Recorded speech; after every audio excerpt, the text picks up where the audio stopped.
Hello friends, मैं अभिनय स्वागत करता हूं अपने चैनल माय स्टडी टाइम पर।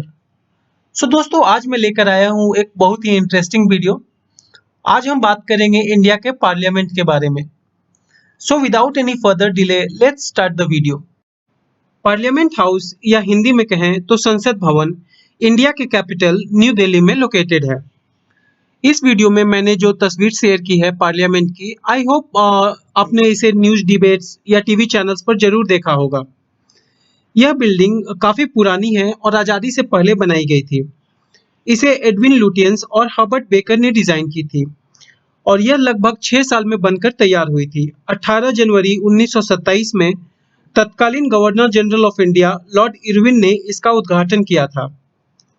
सिंस यह बिल्डिंग बहुत पुरानी है और स्टाफ्स को एकोमोडेट करने में भी परेशानी हो रही थी, तो 2012 में यूपीए के शासन में तत्कालीन लोकसभा स्पीकर मीरा कुमार ने इस बिल्डिंग के अल्टरनेटिव्स ढूंढने के लिए एक कमेटी बनाई थी और फाइनली दिसंबर 2020 को भारत के प्रधानमंत्री श्री नरेंद्र मोदी ने नए बिल्डिंग की नींव रखी और उम्मीद है कि यह बिल्डिंग 2022 तक तैयार हो जाएगी। आगे बढ़ते हैं और बात करते हैं पार्लियामेंट के कंपोजिशन के बारे में, इसके स्ट्रक्चर के बारे में। तो हमारा पार्लियामेंट बना है प्रेसिडेंट और दो हाउसेस से, पहला राज्यसभा और दूसरा लोकसभा। दोस्तों, पार्लियामेंट की क्या कंपोजिशन रहेगी, इसकी ड्यूरेशन क्या होगी, इसके ऑफिसर्स कौन होंगे, पार्लियामेंट की पावर, प्रोसेसेस, ये सारी चीजें संविधान के पार्ट 5 में बताई गई हैं। आपको बता दूं दोस्तों, हमारे संविधान को टोटल 25 पार्ट्स में बांटा गया है और इन्हीं 25 पार्ट्स में सारे नियम कानून, चाहे वो स्टेट के हो या सेंटर के, उन्हें डिटेल में डिस्क्राइब किया हुआ है। राष्ट्रपति लेजिस्लेचर के हेड होते हैं और उनके पास दोनों सदनों में से किसी को भी बुलाने का, टालने का या फिर भंग करने का पूरा अधिकार होता है, पर यह सब वो अपनी मर्जी से नहीं कर सकते। इसको करने के लिए उनको प्रधानमंत्री या उनके मंत्री परिषद की सलाह लेनी होगी। अब बात करते हैं राज्यसभा की। इसे हम अपर हाउस भी कहते हैं।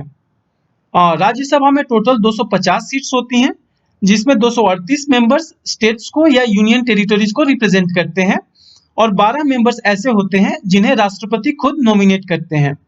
और ये जो 12 मेंबर्स हैं, ये अलग अलग फील्ड्स के हो सकते हैं, जैसे art, literature, science, social services. इन्हीं सारे फील्ड्स में से ये 12 लोगों को सिलेक्ट किया जाता है राष्ट्रपति के द्वारा। हमारे संविधान के 4th शेड्यूल में राज्यसभा के सीट एलोकेशंस के बारे में बताया गया है। बात करें लोकसभा की, तो इनिशियली लोकसभा की मैक्सिमम स्ट्रेंथ 552 थी। इसमें से 530 स्टेट के रिप्रेजेंटेटिव थे, 20 यूनियन टेरिटरीज के और 2 एंग्लो इंडियन कम्युनिटी के रिप्रेजेंटेटिव थे।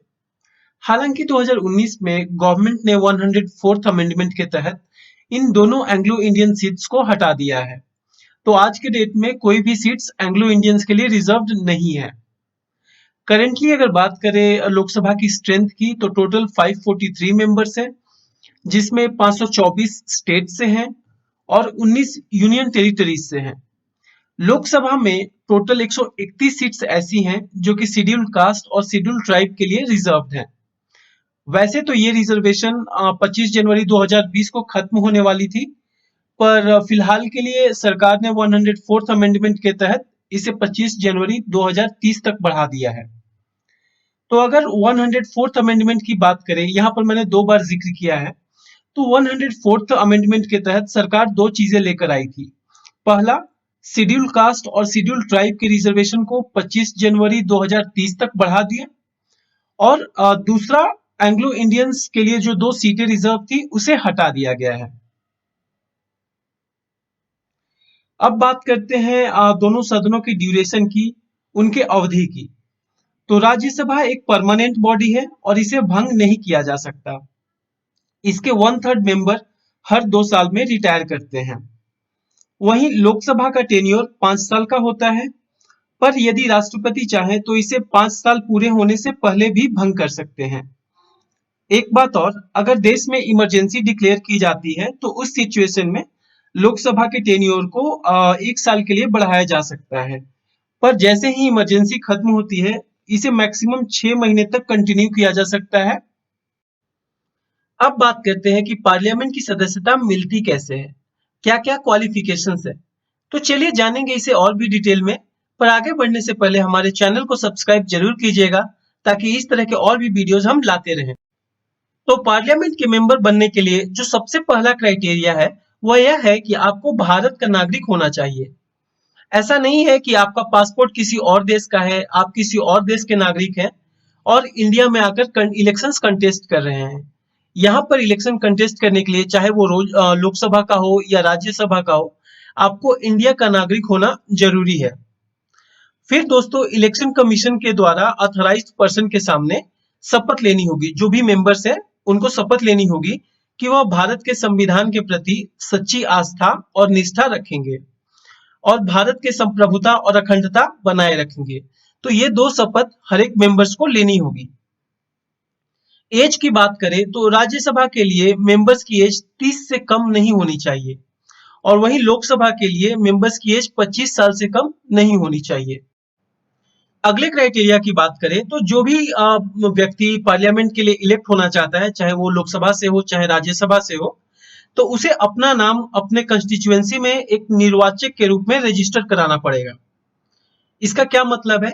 तो अगर सिंपल लैंग्वेज में बात करें तो उसे वहां के उस कंस्टिट्यूएंसी के वोटर लिस्ट में उसका नाम रजिस्टर्ड होना चाहिए। अब यहाँ पर दो सिनेरियोज हैं। पहला, यदि वो लोकसभा के लिए कंटेस्ट कर रहा है तो उसे अपनी पार्लियामेंट्री कंस्टिट्यूएंसी में उसका नाम रजिस्टर्ड होना चाहिए।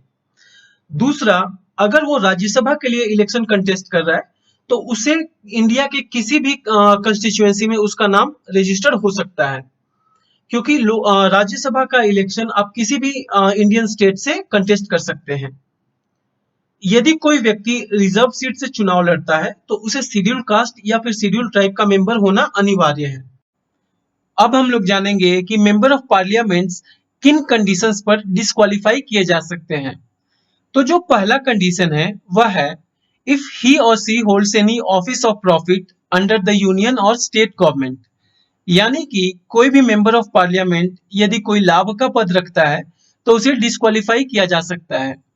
अब ये ऑफिस ऑफ प्रॉफिट या लाभ का पद क्या होता है, तो जानेंगे इसे हम एक एग्जाम्पल के थ्रू। मान लीजिए कोई भी मेंबर ऑफ पार्लियामेंट किसी सरकारी कंपनी में डायरेक्टर के पोस्ट पर है और साथ में मेंबर ऑफ पार्लियामेंट भी बना हुआ है। तो इस सिचुएशन को ऑफिस ऑफ प्रॉफिट बोलते हैं, जहां वो मेंबर ऑफ पार्लियामेंट होते हुए अन्य पोस्ट होल्ड किए हुए हैं। इस केस में उन्हें कोई भी एक पोस्ट छोड़ना होगा और यदि वह नहीं छोड़ते हैं तो उसे डिस्क्वालीफाई किया जा सकता है। वैसे कुछ एग्जेम्पशन भी है, जैसे कि मंत्री पद। अगर मान लीजिए कोई मंत्री 2-3 पोस्ट होल्ड किए हुए तो वो एग्जेम्प्टेड है, या फिर कोई ऐसा पोस्ट जिसे पार्लियामेंट ने खुद एग्जेम्प्ट किया हुआ है तो उन कंडीशंस में डिस्क्वालीफाई नहीं होंगे। अगले कंडीशंस को देखते हैं। तो यदि कोई व्यक्ति दिमागी रूप से स्वस्थ नहीं है, या वो दिवालिया है, या किसी और देश की नागरिकता हासिल कर लेता है, या फिर इलेक्शन के दौरान किसी भी गलत प्रैक्टिसेस को करते हुए पाया गया है, तो उन केस में भी डिस्क्वालिफिकेशंस हो सकते हैं। यदि किसी मेंबर ऑफ पार्लियामेंट को किसी भी केस में दोषी पाया जाता है और उसे 2 से अधिक सालों की सजा होती है, तो उस केस में भी मेंबर ऑफ पार्लियामेंट को डिस्क्वालीफाई किया जा सकता है। हालांकि ये उस मेंबर पर लागू नहीं होगा जिसे प्रिवेंटिव डिटेंशन कानून के तहत हिरासत में लिया गया है। यदि कोई मेंबर ऑफ पार्लियामेंट इलेक्शन में किए गए खर्चे का हिसाब निर्धारित समय के अंदर न दे, या फिर उसे गवर्नमेंट सर्विसेज से करप्शन या डिसलॉयलिटी के वजह से निकाला गया हो, या फिर किसी भी तरह के सोशल क्राइम्स जैसे सती, डॉरी, अनटचेबिलिटी, इन सब सोशल क्राइम्स को प्रैक्टिस करने के लिए यदि उसे पास्ट में दंडित किया गया हो, तो इन सब केसेस में उस मेंबर ऑफ पार्लियामेंट को डिस्क्वालीफाई किया जा सकता है। और एक चीज जो नोट करने वाली बात है कि प्रेसिडेंट का डिसीजन इन डिस्क्वालिफिकेशंस में फाइनल होगा। अब बात करेंगे disqualification on the ground of defection, यानी कि दल बदलने पर डिस्क्वालिफिकेशन। तो यदि कोई भी मेंबर उस पॉलिटिकल पार्टी की मेंबरशिप को छोड़ देता है जिसके टिकट पर वह पार्लियामेंट के लिए चुना जाता है, तो उसे डिस्क्वालीफाई किया जा सकता है। या फिर वो अपनी पार्टी द्वारा दिए गए किसी भी इंस्ट्रक्शंस के अगेंस्ट में जाकर वोटिंग करता है, या फिर वोटिंग से एब्सटेन कर जाता है तो उस केस में भी डिस्क्वालीफाई किया जा सकता है।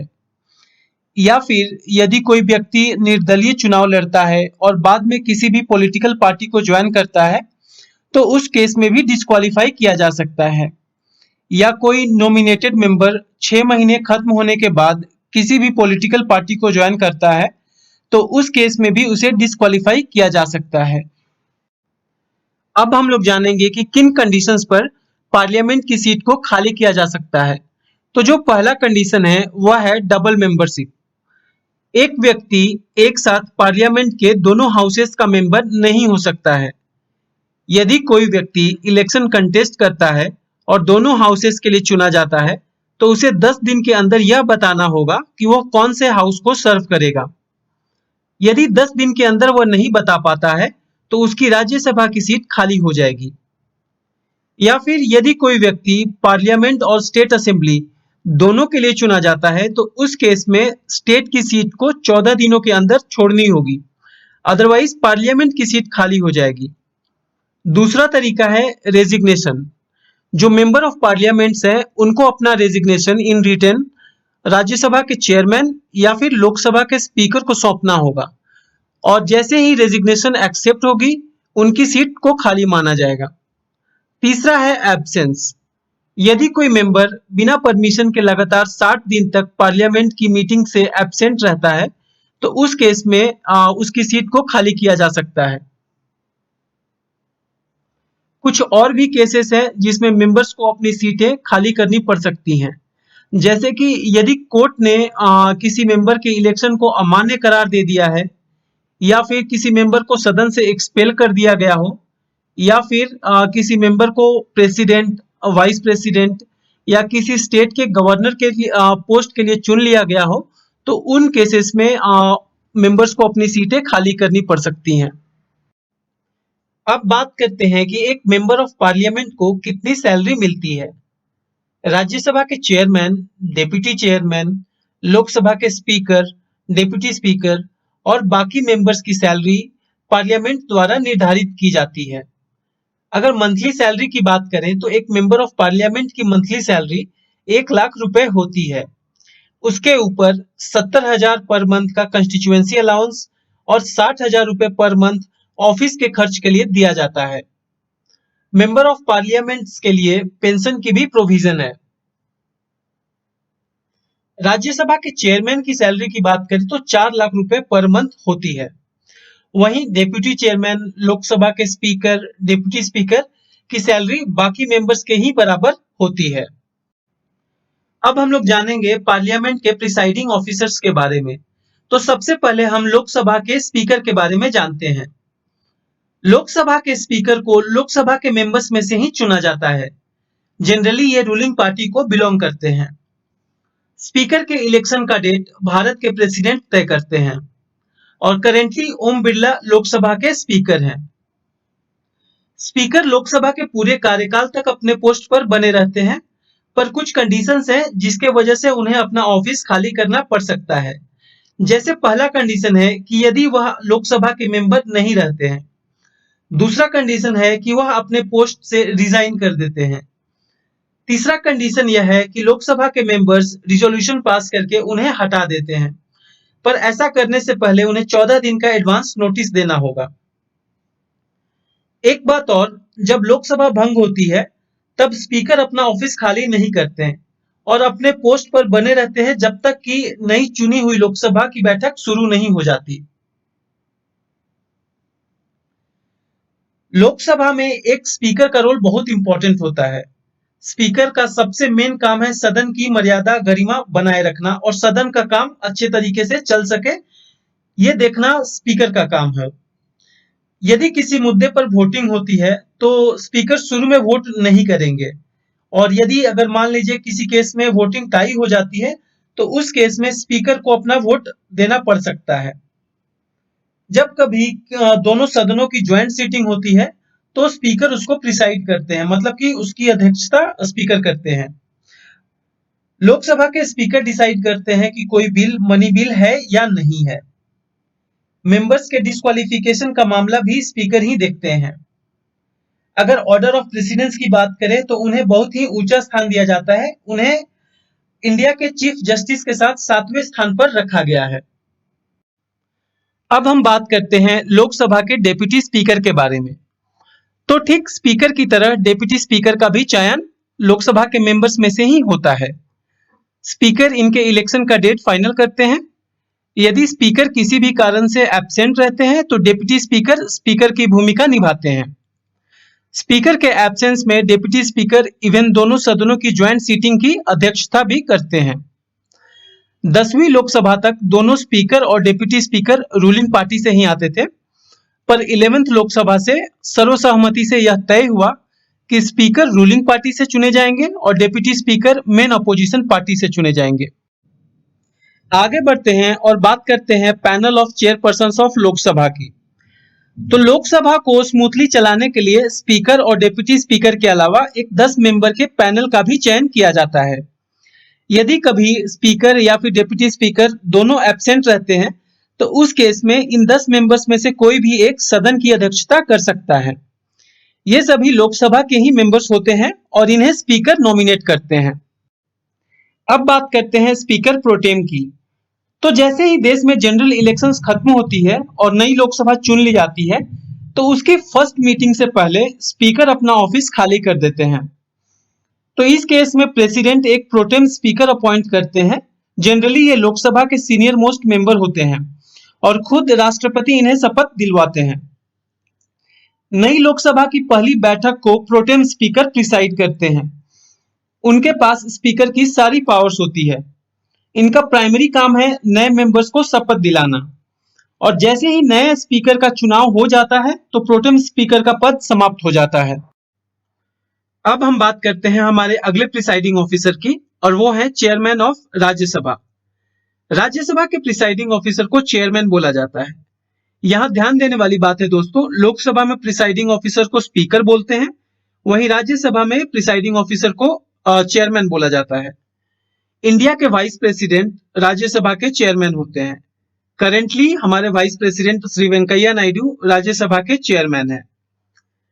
राज्यसभा के चेयरमैन को तभी हटाया जा सकता है जब उन्हें वाइस प्रेसिडेंट के पोस्ट से हटाया जाएगा। जैसा कि लोकसभा के केस में हमने देखा था कि स्पीकर लोकसभा का मेंबर होता है, पर राज्यसभा में ऐसा नहीं है। चेयरमैन राज्यसभा के मेंबर नहीं होते हैं। इवन राज्यसभा के चेयरमैन भी फर्स्ट इंस्टेंस में वोट नहीं करते हैं। यदि किसी मामले में वोटिंग टाई होती है तब चेयरमैन अपना वोट डाल सकते हैं। अब बात करते हैं राज्यसभा के डेप्यूटी चेयरमैन की। तो डेप्यूटी चेयरमैन को राज्यसभा के मेंबर्स में से ही चुना जाता है। चेयरमैन के एब्सेंस में डेप्यूटी चेयरमैन राज्यसभा के सेशन को प्रिसाइड करते हैं। अब बात करते हैं panel of vice chairpersons of Rajya Sabha की। तो ठीक लोकसभा की तरह राज्यसभा में भी वाइस चेयरपर्सन्स का एक पैनल होता है जिसे चेयरमैन नॉमिनेट करते हैं। चेयरमैन और डिप्टी चेयरमैन के एब्सेंस में इसी पैनल में से कोई एक मेंबर राज्यसभा के सेशन को प्रिसाइड करता है। आगे बढ़ते हैं और बात करते हैं लीडर्स इन पार्लियामेंट की। तो सबसे पहले जानते हैं लीडर ऑफ द हाउस के बारे में। लोकसभा के रूल्स के हिसाब से लीडर ऑफ द हाउस का मतलब है प्राइम मिनिस्टर, यदि वह लोकसभा के मेंबर हैं, या फिर कोई भी मिनिस्टर जो लोकसभा का मेंबर है और उसे प्राइम मिनिस्टर ने नॉमिनेट किया है। राज्यसभा में भी एक लीडर ऑफ द हाउस होते हैं। राज्यसभा के लीडर ऑफ द हाउस एक मिनिस्टर और राज्यसभा के मेंबर होते हैं और उन्हें प्राइम मिनिस्टर नॉमिनेट करते हैं। लीडर ऑफ द हाउस एक डिप्टी लीडर को भी नॉमिनेट करते हैं। करेंटली श्री नरेंद्र मोदी लोकसभा के लीडर हैं और श्री पीयूष गोयल राज्यसभा के लीडर हैं। बात करते हैं लीडर ऑफ अपोजिशन की। तो पार्लियामेंट के दोनों सदनों में एक एक लीडर ऑफ अपोजिशन होते हैं। लीडर ऑफ अपोजिशन सदन में जो लार्जेस्ट अपोजिशन पार्टी होती है उसको बिलोंग करते हैं। अब सवाल यह है कि लार्जेस्ट अपोजिशन पार्टी कैसे डिसाइड किया जाता है। तो इसका जवाब है, जिस पार्टी के पास सदन के टोटल स्ट्रेंथ का कम से कम 1/10 सीट्स होते हैं वह लार्जेस्ट अपोजिशन पार्टी कहलाती है। एग्जाम्पल के तौर पर लोकसभा में टोटल जो सीट्स हैं वो 552 थी, तो इसका 1/10 हो जाता है 55। तो लोकसभा में उसी पार्टी को मेन अपोजिशन पार्टी का दर्जा मिलेगा जिसके पास एटलीस्ट 55 सीट्स होंगे। करेंटली श्री मल्लिकार्जुन खड़गे राज्यसभा में लीडर ऑफ अपोजिशन है। लोकसभा में किसी भी अपोजिशन पार्टी के पास 55 सीट्स नहीं है, इसलिए वहां लीडर ऑफ अपोजिशन की पोस्ट खाली है। लीडर ऑफ अपोजिशन को सैलरी और अलाउंसेस भी मिलते हैं, जो कि एक कैबिनेट मिनिस्टर को दी जाने वाली सैलरी के बराबर होती है। 1969 में पहली बार लीडर ऑफ अपोजिशन की पोस्ट को रिकॉग्नाइज किया गया था। अब जानेंगे व्हिप के बारे में। तो व्हिप एक ऐसा व्यक्ति होता है जिसे पॉलिटिकल पार्टीज सदन में अपने पार्टी मेंबर्स को मैनेज करने के लिए अपॉइंट करती है। यदि सदन में वोटिंग होती है तो यह व्हिप की जिम्मेदारी होती है कि वो इंश्योर करे कि उनके पार्टी के मैक्सिमम मेंबर्स सदन में मौजूद रहें और पार्टी के दिशा निर्देशों के हिसाब से वोटिंग करें। जितने भी पार्टी मेंबर्स हैं उन्हें अपने पार्टी के व्हिप के निर्देशों का पालन करना होता है, अदरवाइज मेंबर्स के अगेंस्ट डिसिप्लिनरी एक्शंस भी लिया जा सकता है। अब बात करते हैं पार्लियामेंट के सेशंस के बारे में। तो फर्स्ट पॉइंट है समनिंग। राष्ट्रपति समय समय पर संसद के प्रत्येक सदन को बैठक के लिए बुलाते हैं, लेकिन संसद के 2 सेशंस के बीच मैक्सिमम 6 मंथ से ज्यादा का गैप नहीं हो सकता। जनरली साल में 3 सेशंस होते हैं। बजट सेशन जो कि फरवरी से स्टार्ट होता है और मई तक चलता है, मॉनसून सेशन जो कि जुलाई से स्टार्ट होता है और सितंबर तक चलता है, और तीसरा है विंटर सेशन जो कि नवंबर से स्टार्ट होता है और दिसंबर तक चलता है। समनिंग के बाद है एडजर्नमेंट, मतलब किसी भी सेशन को स्थगित करना। पार्लियामेंट के एक सत्र में बहुत सारे मीटिंग्स होते हैं और एक दिन की मीटिंग में 2 बैठकें होती हैं, एक सुबह में 11 बजे से लेकर 1 बजे तक और दूसरी सीटिंग लंच के बाद 2 बजे से लेकर 6 बजे तक की होती है। तो जब एडजर्नमेंट होती है तो उस बैठक के कार्य को एक निश्चित समय के लिए सस्पेंड कर दिया जाता है। यह एडजर्नमेंट कुछ घंटे, दिन या फिर सप्ताह तक भी हो सकता है। अगला है एडजर्नमेंट साइने डाई। इसका मतलब होता है कि एक मीटिंग को अनिश्चित काल तक के लिए सस्पेंड करना। आगे है प्रोरोगेशन। प्रोरोगेशन का मतलब होता है टर्मिनेशन ऑफ अ सेशन। जब पार्लियामेंट का सत्र समाप्त हो जाता है तो प्रिसाइडिंग ऑफिसर सदन को अनिश्चित काल के लिए सस्पेंड कर देते हैं। उसके कुछ दिन के बाद राष्ट्रपति प्रोरोगेशन का नोटिस जारी करते हैं। हालांकि राष्ट्रपति चाहें तो एक सेशन को पहले भी टर्मिनेट कर सकते हैं। अब बात करते हैं डिसोल्यूशन की। इसका मतलब है सदन को भंग करना। सिंस राज्यसभा एक परमानेंट हाउस है, उसे भंग नहीं कर सकते, केवल लोकसभा को भंग किया जा सकता है। लोकसभा को 2 तरीके से भंग किया जा सकता है। पहला है ऑटोमेटिक डिसोल्यूशन। इसका मतलब है जब लोकसभा के 5 साल का टेन्योर पूरा हो जाता है तब लोकसभा ऑटोमेटिकली भंग हो जाती है। दूसरा, जब राष्ट्रपति चाहे तब। अब बात करते हैं कोरम की। सदन की कार्यवाही स्टार्ट करने के लिए एक मिनिमम नंबर ऑफ मेंबर्स का होना जरूरी है और इसी को कोरम कहते हैं। यह सदन के टोटल स्ट्रेंथ का 1/10 होता है, इंक्लूडिंग द प्रिसाइडिंग ऑफिसर्स। इसका मतलब यह है कि यदि लोकसभा में कम से कम 55 मेंबर्स और राज्यसभा में कम से कम 25 मेंबर्स होंगे तभी सदन की कार्यवाही शुरू होगी। अदरवाइज प्रिसाइडिंग ऑफिसर या तो हाउस को एडजर्न कर सकते हैं या जब तक रिक्वायर्ड मेंबर्स नहीं प्रेजेंट रहते तब तक के लिए सदन की कार्यवाही को सस्पेंड कर सकते हैं। अब बात करते हैं वोटिंग इन हाउस की, मतलब सदन में किस तरह से वोटिंग किया जाता है। दोनों सदनों या दोनों सदनों की ज्वाइंट सीटिंग में यदि किसी मामले में वोटिंग होती है तो प्रिसाइडिंग ऑफिसर को छोड़कर सारे मेंबर्स वोट करते हैं और फैसला मेजॉरिटी वोट से होता है।